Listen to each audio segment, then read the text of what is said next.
I love you. Yeah. Stefan and Allison de Villiers never take a moment with daughter Lexi for granted. I could have had nothing, you know.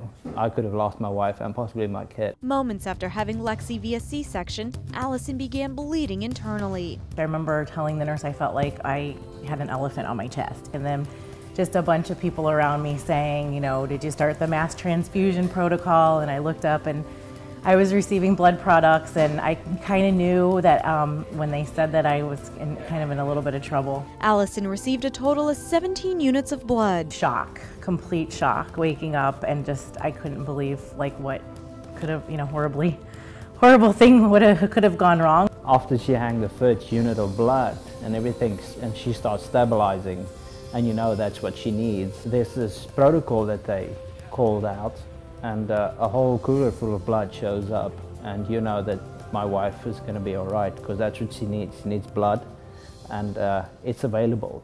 Stefan knows how crucial blood donors are, because like his wife, he too is a blood recipient. Stefan received several transfusions as a child while fighting cancer. It's unfortunate that I think a lot of people don't realize it until you have something happen to yourself, you know.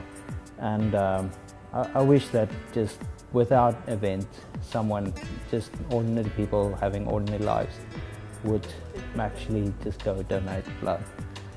Because even if it doesn't happen to you, you know, it happens every day to somebody who needs it.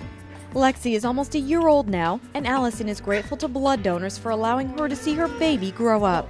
It scares me to think that I wouldn't have been there for her. I know for a fact I wouldn't be here if it wasn't for the blood, so I'm very thankful. Allison plans on donating blood as soon as she's eligible, and she hopes Lexi will be a blood donor when she turns 16.